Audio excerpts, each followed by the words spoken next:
Harris, and I'm here with the Community Media Center in Santa Rosa for our episode of Snapshots.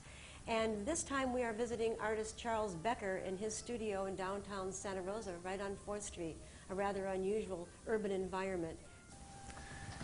Something fantastic happened to me one day as a teenager. I saw a painting in a gallery window, and as a 19-year-old, at that time enjoying life and fooling around a lot and expressing myself with black light paint, I discovered goosebumps all over myself when I saw this beautiful rendering, this painting of this old Italian master's work, and it was a very realistic still life.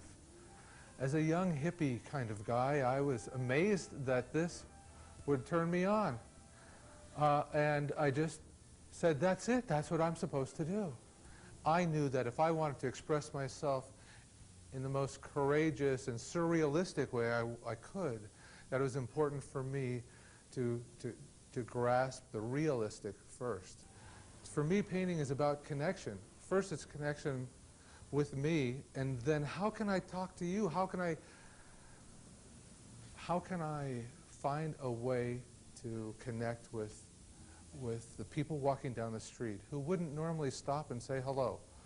So, to make the world a little closer for me, to make it special.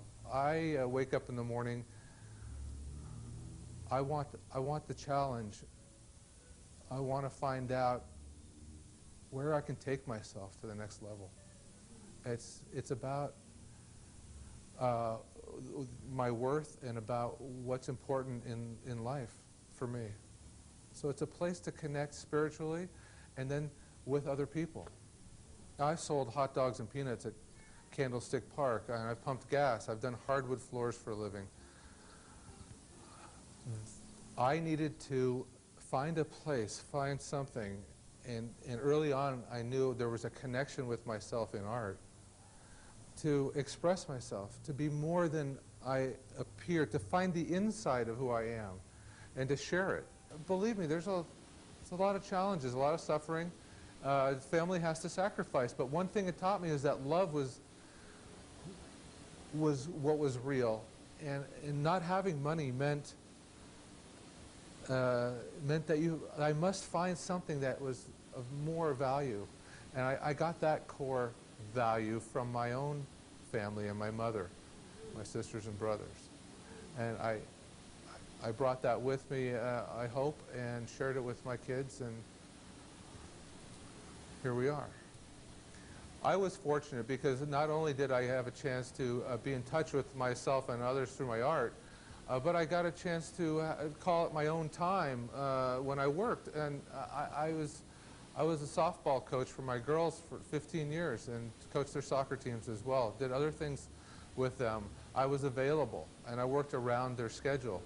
So it lent itself to family life because that's the way I wanted it. They were more important to me than my work, and I knew that there would be a time, either when they were asleep or when they got a little bit older, that I'd be able to put in more of my own time to the painting. And it's worked well. It took many years to become successful. That means making a living just strictly with painting. But I was fortunate.